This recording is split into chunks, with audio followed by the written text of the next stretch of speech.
इसमें से गुणनखंड विधि के द्वारा द्विघात समीकरण को हल करना है। तो गुणनखंड हम लोग करने के लिए जानते हैं, पहले भी हम लोग पढ़े थे शून्यक निकालने के लिए, उसी तरह से इसको भी हल करना है। तो गुणनखंड के लिए हम लोग क्या करेंगे, इसको और इसको गुणा करते हैं। 2 गुना 1 2 हो जाएगा। इसको ऐसा लिखना है जैसे कि 3 हो जाए दोनों को जोड़ने पर। यहाँ पर माइनस साइन है, यहाँ पर प्लस साइन है, दोनों माइनस में ही लिखेंगे। कहने का अर्थ हो गया 2x² हो गया, ये माइनस 2x माइनस x और प्लस 1 = 0 हो जाएगा। ऐसे जोड़ने पर इस दोनों को 3x हो जाएगा। और इसमें से अब देखेंगे दोनों में से कॉमन क्या आ रहा है। कॉमन जो है 2x आ जाएगा। इसके बाद क्या करेंगे, कॉमन ले लेंगे, यहाँ पर x बच जाएगा, फिर -1 हो गया। फिर इसमें से -1 कॉमन ले लेंगे, यहाँ पर x हो गया, यहाँ पर प्लस है तो यहाँ पर माइनस लिखना है, माइनस माइनस प्लस होता है, 1 = 0 हो जाएगा। तो इस तरह से इस दोनों में से x - 1 है तो यहाँ पर x - 1 लिख देंगे ऐसे, और फिर जो है 2x - 1 लिखेंगे = 0। इसके बाद क्या करना है कि x - 1 = 0 करना है और 2x - 1 = 0 हो जाएगा।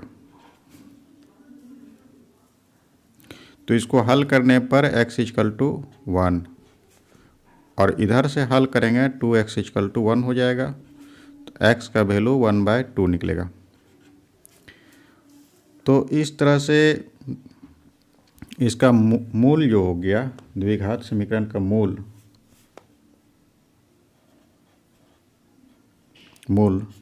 ये हो जाएगा 1 तथा 1/2।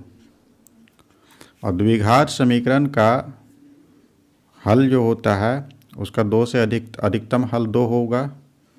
तो यहाँ पर 2 हल है इसका। उसी तरह से दूसरा क्वेश्चन जो है, यहाँ पर 2 है, यहाँ पर 3 है, तो गुणा करने पर 2 × 3 होगा। इसे और गुणनखंड नहीं किया जा सकता है।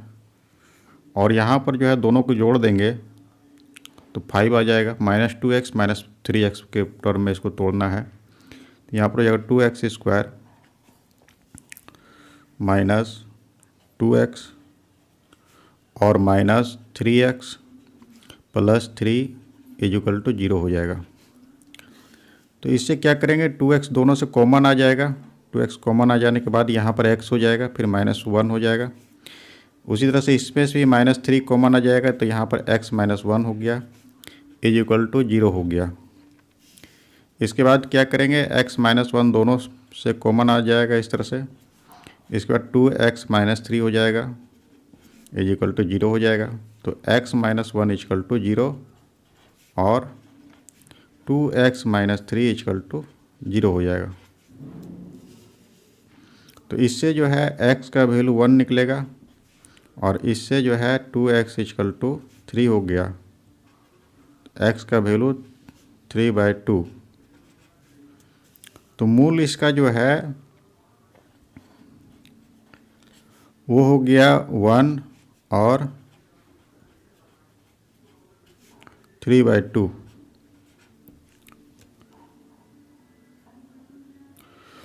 तो इस समीकरण में यहाँ पर 6 है, यहाँ पर 2 है, 6 × 2 करना है। इसको तोड़ना है, अभाज्य गुणनखंड निकालेंगे, × 2 हो जाएगा इस तरह से। इसको ऐसा करना है कि जैसे कि दोनों संख्या को घटाने पर 1 लाना है, क्या कि यहाँ पर माइनस है तो प्लस माइनस माइनस होता है। तो 2 दूनी 4, 4 में से 3 चला जाएगा तो 1 हो जाएगा। अब बड़ा संख्या में माइनस है इसलिए 4 को पहले लिखना है। तो ये जो है 6x² हो गया, बीच में माइनस हो गया 4x और प्लस 3x और -2 = 0 हो जाएगा। फिर इसमें से क्या करेंगे, इस दोनों से 2x कॉमन ले लेंगे,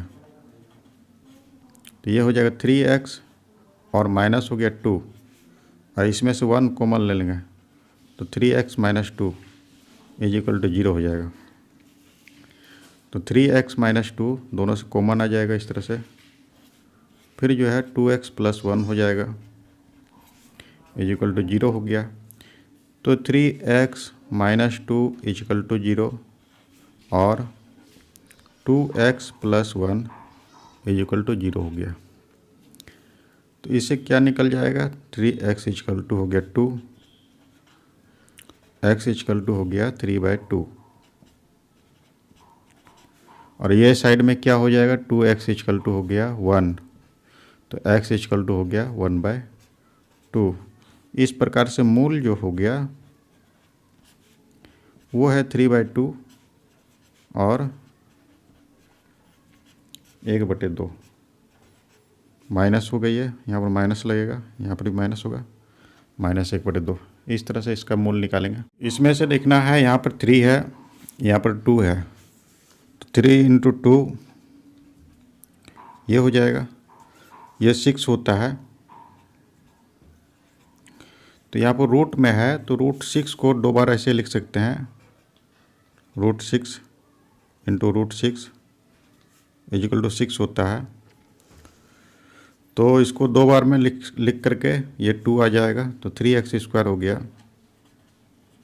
माइनस √6x प्लस √6x, यहाँ पर भी माइनस, अब प्लस 2 इज इक्वल टू 0 हो जाएगा। इस दोनों को जोड़ने पर 2√6x हो जाएगा। तो यहाँ पर देखते हैं √3 है, 3 को हम लोग √3 × √3 इस तरह से 2 बार लिख सकते हैं, और √6 को √3 × √2 ऐसे भी लिखा जा सकता है। तो यहाँ से दोनों से √3 कॉमन आ जाएगा, x भी आ जाएगा कॉमन, तो यहाँ बच गया √3 x हो गया, और माइनस इसमें से √2 बच जाएगा, x तो कॉमन ले चुके हैं। यहाँ पर उसी तरह से √6 को √3 × √2 लिखेंगे, और 2 को जो है √2 × √2 इस तरह से 2 बार लिख सकते हैं। तो दोनों से √2 कॉमन आ जाएगा, यहाँ पर बच जाएगा √3x, और यहाँ पर हो गया माइनस माइनस प्लस हो जाता है, और इसमें से बच गया है √2 इज इक्वल टू 0 हो जाएगा। तो इस तरह से क्या हो जाएगा, इसमें से √3x माइनस √2, और इधर भी √3x minus √2 is equal to 0 हो जाएगा।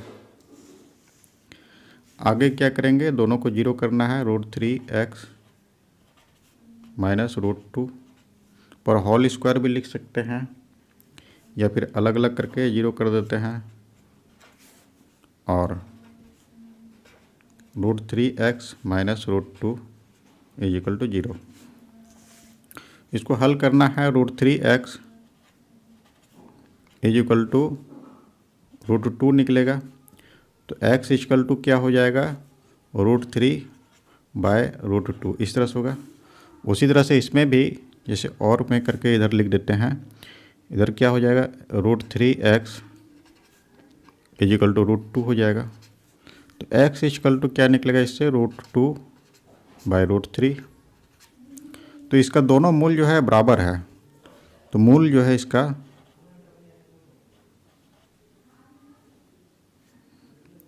यहाँ पर गलत लिखा गया है, ये होगा √2/√3।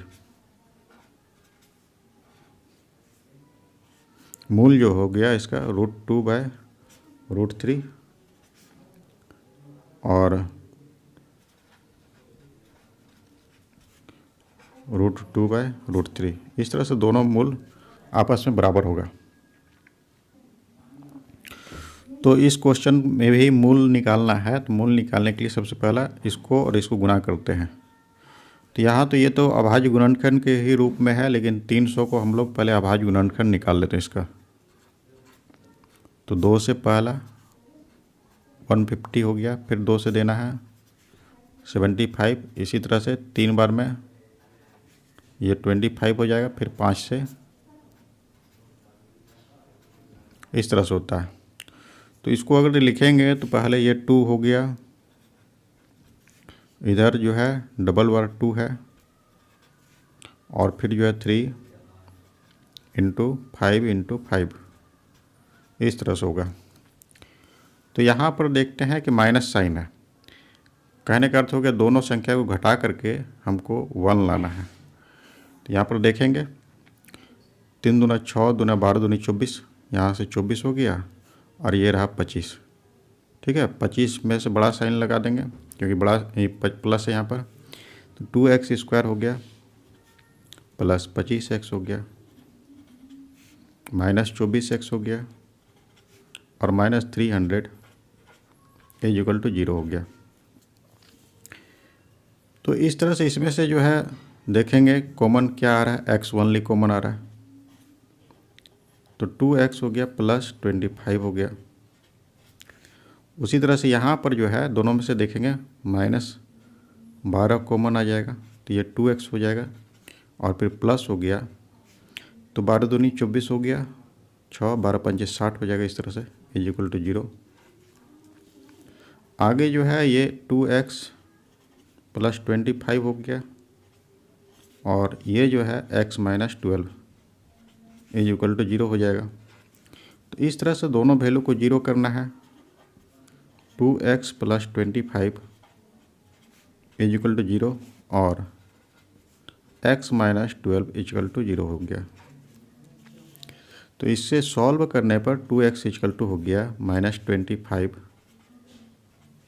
और x = हो गया -25/2 और इधर से अगर हल करेंगे तो x = हो गया 12। तो इस तरह से मूल जो है इसका मूल हो गया -25/2 और 12। इस क्वेश्चन में भी उसी तरह से ये √2 है और ये 5√2, तो ये क्या हो जाएगा, √2 है और गुना करेंगे 5√2 से तो ये 10 हो जाएगा। तो 10 का गुणनखंड जो है 2 × 5 इस तरह से और दोनों को जोड़ने पर 7 आ जाएगा। तो यहाँ पर जो है √2 x² लिख देते हैं प्लस 2x लिख देते हैं प्लस 5x लिख देते हैं प्लस 5√2 = 0 लिख देते हैं इसको। तो उसी तरह से यहाँ पर जैसे 2 है, 2 को जो है √2 × √2 इस तरह से लिखा जा सकता है। तो इसे क्या करेंगे, √2 कॉमन आ जाएगा, √2x कॉमन आ जाएगा। तो यहाँ पर हो गया x प्लस यहाँ पर जो होगा वो √2 हो जाएगा। अब प्लस इसमें से क्या करेंगे 5 जो है दोनों से कॉमन आ जाएगा। तो यहाँ पर हो गया x प्लस √2 = 0 हो गया। तो इस दोनों से देखते हैं x प्लस √2 ये कॉमन आता है। आगे जो है इसमें से √2x प्लस 5 = 0 हो जाएगा। फिर जो है दोनों टर्म को बराबर करना है, x प्लस √2 = 0 और √2x प्लस 5 = 0। तो x = -√2 और इससे √2x = हो गया -5। तो x = हो गया -5/√2। तो इस तरह से इसका वैल्यू जो निकला है मूल जो है -√2 और -5/√2। तो मूल जो है इसका लिखेंगे, मूल हो गया -√2 और -5/√2। इस क्वेश्चन को हल करेंगे हम लोग। तो ऐसा करते हैं, इसमें से 8 जो है एलसीएम ले लेते हैं। पहले 8 एलसीएम ले लेंगे ऐसे। तो यहाँ पर हो गया 16x², फिर यहाँ पर हो गया -8x और +1 = 0 हो जाएगा इस तरह से। इसके बाद ये क्या हो जाएगा, ये हो जाएगा 16x² -8x और +1 = 0 हो गया। फिर क्या करना है, 16 × 1 करेंगे या फिर डायरेक्ट फार्मूला से भी हम लोग बना सकते हैं। तो इसको 16 × 1 जो होता है 16 हो जाएगा। इसके बाद इसका गुणनखंड करेंगे, 2 × 2 × 2 × 2 इस तरह से हो गया। ये 4 और ये 4, तो 16x² -4x और +1 = 0 हो जाएगा। तो ये इसमें से क्या होगा, 4x दोनों से कॉमन आ जाएगा यहाँ से, फिर यहाँ पर क्या हो जाएगा, 4x -1 हो जाएगा, फिर बीच में -1 हो जाएगा, 4x - 1 = 0। तो इसी तरह से क्या हो जाएगा, 4x - 1 × 4x - 1 = 0। तो इसको फिर 0 करना है, 4x - 1 = 0 और 4x - 1 = 0 हो जाएगा। इसके बाद ये जो है 4x = हो गया 1, तो x = 1/4। इसी प्रकार से यहाँ पर 4x = हो गया 1, तो x = हो गया 1/4। इसका दोनों मूल जो है आपस में बराबर है, तो मूल इसका हो गया 1/4 और 1/4, दोनों आपस में बराबर होगा, दो मूल। इसमें से 100x² है -20x + 1 = 0 है, तो 100 × 1 करेंगे तो 100 होगा। 100 का गुणनखंड अगर हम लोग करें तो 10 × 10 ऐसे भी लिख सकते हैं, दोनों को जोड़ने पर 20 आ जाएगा। तो यहाँ पर जो है सॉल्व करेंगे, 100x² -10x आप +1 = 0 हो जाएगा। तो इस तरह से क्या हो जाएगा, 10x इस दोनों से कॉमन ले लेंगे, 10x - 1 हो जाएगा। अब -1 हो गया, 10x - 1 = 0 हो जाएगा। तो इसमें से 10x - 1 हो गया और फिर जो है 10x - 1 = 0 हो गया। तो 10x - 1 = 0 और 10x - 1 = 0, इस तरह से हो गया। तो 10x = हो गया 1, तो x का वैल्यू 1/10, इस तरह से होगा। और यहाँ पर जो है इसी तरह से 10x = हो गया 1, तो x = 1/10। तो इसका मूल जो है, दोनों मूल जो है ये हो जाएगा 1/10 और 1/10, इस तरह से दोनों मूल इसका आपस में बराबर है। इसमें से कहा है दो क्रमागत धनात्मक पूर्णांक है, तो मान लेते हैं कि माना कि पहला पूर्णांक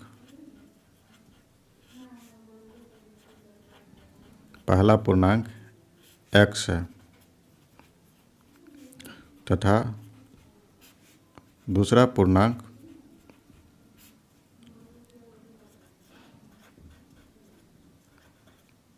x + 1 है।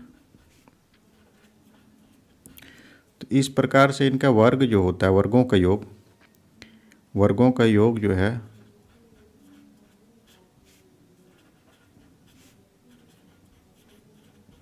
वो है 365। तो वर्ग इसका x² + x + 1 पर होल स्क्वायर बराबर हो गया 365। इसको हल करना है, x² हो गया प्लस x² + 2x + 1 बराबर हो गया 365। इसको हल करेंगे, 2x² + 2x + 1 - 365 बराबर 0 हो गया। इस प्रकार से हल करने पर यह हो गया 2x² + 2x - 364 बराबर 0। तो इसमें से क्या करेंगे कि हम सभी जो है 2 जो है कॉमन ले लेंगे, 2 कॉमन ले लिए, तो यहाँ पर हो गया x² और +2 हो गया 2x ओनली x होगा x, और माइनस हो गया 2 × 2, 2 × 8 = 16, 2 × 4 = 0। तो इस प्रकार से हल करने पर ये हो जाएगा x² और प्लस x - 182 = 0। तो 182 का जो है हम लोग गुणनखंड निकालेंगे इस तरह से। तो 2 बार में हो गया, 2 9 18, फिर जो है 7 बार में 13 7 91। तो यहाँ पर क्या है, माइनस साइन है, ठीक है। तो इसमें से दोनों को घटा करके लाना है 1, तो 14 में से 13 चला जाएगा। तो ये हो गया x square plus 14x minus 13x minus 182 equal to 0 हो जाएगा इस तरह से। तो इससे जो है x कॉमन आ सकता है, दोनों से x कॉमन ले लिए, तो यहाँ पर हो जाएगा x प्लस 14, और यहाँ पर माइनस 13 अगर कॉमन ले लें तो यहाँ पर हो गया x प्लस 14 हो जाएगा। यहाँ पर 13 कम 13 हो गया 5, और 13 चौके 52 हो गया इजकल टू 0 हो गया। इस प्रकार से ये जो है x प्लस 14 हो गया, और यहाँ पर जो है x माइनस 13 इजकल टू 0 हो जाएगा। तो इसमें से क्या हो जाएगा, x प्लस 14 इजकल टू 0 और x माइनस 13 इजकल टू 0। तो x इजकल टू हो गया माइनस 14 और x इजकल टू हो गया 13। तो इस तरह से धनात्मक पूर्णांक जो है, धनात्मक पूर्णांक, पहला धनात्मक पूर्णांक जो है, पहला पूर्णांक, तो इसमें से कहा था कि धनात्मक पूर्णांक लेना है, इसीलिए ये वाला वैल्यू लेंगे, ये वाला वैल्यू नहीं होगा। तो पहला धनात्मक पूर्णांक x इक्वल टू 13 हो जाएगा, और दूसरा पूर्णांक जो है, दूसरा पूर्णांक ये हो जाएगा x प्लस 1। तो कहने का अर्थ हो गया 13 प्लस 1 इक्वल टू 14 हो जाएगा।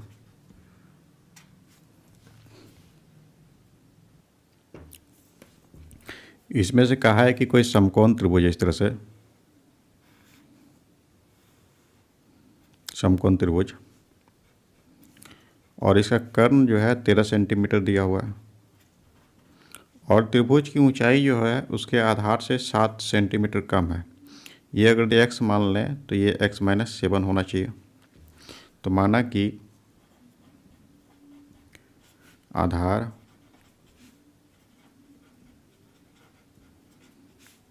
x सेंटीमीटर है, तो इसका जो है ऊंचाई जो है ये हो जाएगा x माइनस 7। तो पाइथागोरस प्रमेय से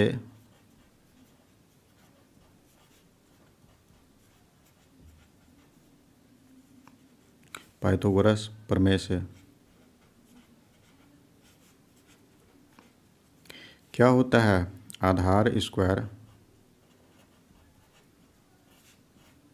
प्लस लंब स्क्वायर बराबर होता है कर्ण स्क्वायर। तो आधार इसमें से कितना है, x माइनस एक्स पर स्क्वायर हो गया, और प्लस x माइनस 7 पर स्क्वायर बराबर हो गया 13 पर स्क्वायर। तो ये क्या बन जाएगा, एक्स स्क्वायर हो गया plus x square minus 2 into x into 7 plus 7 पर स्क्वायर बराबर हो गया 13 पर स्क्वायर। तो ये मिल करके क्या हो जाएगा, एक्स स्क्वायर अब प्लस एक्स स्क्वायर, और यहाँ पर हो गया माइनस 14x और प्लस 49 और माइनस 169 इक्वल टू 0 हो गया। ये हो गया 169। तो हल करेंगे तो ये हो गया 2x स्क्वायर माइनस हो गया 14x, ये दोनों को हल करेंगे तो माइनस हो गया 0 2 और 1 इक्वल टू 0 हो जाएगा। इससे 2 कॉमन ले लेंगे तो x स्क्वायर हो गया माइनस 7x हो गया और माइनस 60 इक्वल टू 0 हो गया। यहाँ पर 2 ऐसे लिख सकते हैं, ये इधर चला आएगा तो 0 हो जाएगा। ये बन गया 60। तो 60 को ऐसा 2 भाग में तोड़ना है, पहले इसका गुणनखंड निकाल लेते हैं। 60 का 2 से हो गया 30 बार में, फिर 2 से देंगे 15 बार में, फिर 3 से 5 बार में। तो इसको यहाँ पर माइनस है, यहाँ पर भी माइनस है, मतलब कि इसको घटा करके लाना है 7। तो 7 घटा करके 3 दूना 6 और 6 दूनी 12, 12 में से 5 चला गया 7 हो जाएगा, 3 6 दूनी 12। तो एक्स स्क्वायर हो गया, बड़ा संख्या माइनस साइन लगाना है, अब plus 5x minus 60 is equal to 0 हो जाएगा। इसके बाद क्या करेंगे, x जो है दोनों से कॉमन आ जाएगा, x माइनस 12, अब प्लस हो गया 5x माइनस, यहाँ पर भी 12 हो जाएगा, बराबर 0 हो जाएगा। तो x माइनस 12 और ये हो गया x plus 5 is equal to 0 हो जाएगा।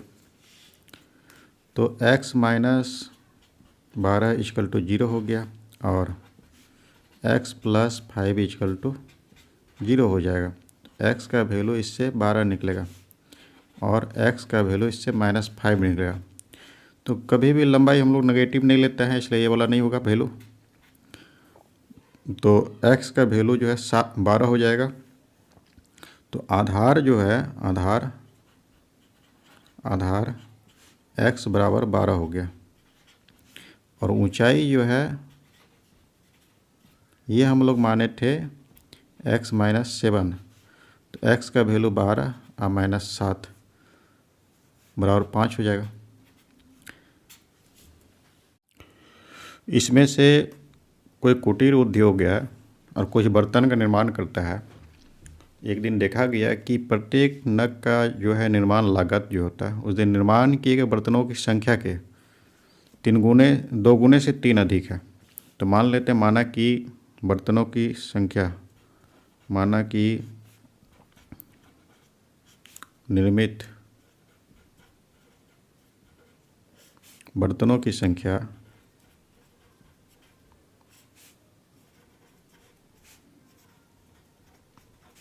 ये x है, ठीक है। तो प्रत्येक बर्तन की कीमत, प्रत्येक नग की लागत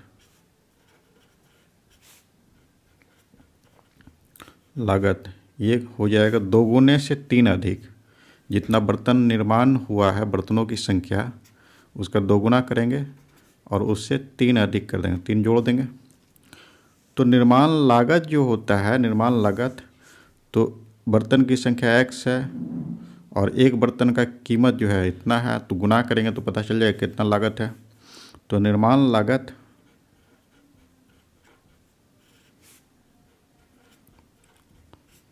ये है टोटल 90 रुपया। तो इसमें से लागत जो होता है दोनों गुना करने पर पता चलेगा 2x प्लस 3 बराबर हो गया 90 रुपया। इस तरह से ये हल करेंगे, 2x स्क्वायर और plus 3x minus 90 is equal to 0 हो गया। इसमें से हल करना है, इस दोनों गुना करेंगे तो 180 हो जाएगा, ठीक है। तो 180 तो अभाज्य गुणनखंड निकाल लेते हैं, 2 गुना 90 हो गया, फिर 2 बार में 45 हो जाएगा, फिर 3 बार में 15 हो जाएगा, फिर 3 बार में 5 हो जाएगा, 15 हो जाएगा। इस तरह से तो यहाँ पर माइनस है, यहाँ पर प्लस है, इस तरह से मतलब दोनों संख्या को घटा करके हमको लाना है 3। तो 2 दूने 4 तिया 12 हो गया, 12 और 15, तो 2x स्क्वायर हो गया प्लस 15x और माइनस हो गया 12x और माइनस हो गया 90 इज इक्वल टू 0। इस तरह से लिखा जा सकता है इसको। तो यहाँ पर क्या हो जाएगा, ये 2x स्क्वायर हो गया, इसमें से कॉमन कुछ नहीं आएगा, केवल x आएगा, 2x हो गया और प्लस 15 हो गया।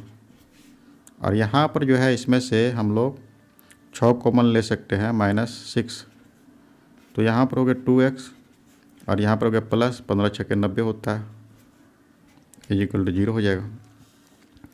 तो इस तरह से 2x प्लस 15 और यहाँ पर हो गया x minus 6 is equal to 0। तो इससे जो है 2x plus 15 is equal to 0 हो गया और x minus 6 is equal to 0 हो जाएगा। तो इससे जो है 2x इक्वल टू हो गया 15। तो x का वैल्यू इससे 15/2 हो जाएगा। और यहाँ पर जो है x का वैल्यू 6 हो जाएगा। तो इस तरह से नेगेटिव वाला वैल्यू तो नहीं लेना हम लोग को, वैल्यू ये वाला हो जाएगा, x का वैल्यू 6 हो जाएगा। बर्तनों की संख्या जो है,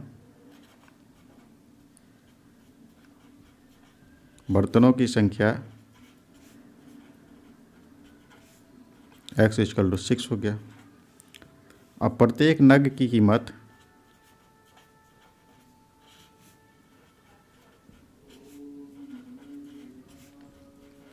लागत जो है वो है 2x + 3।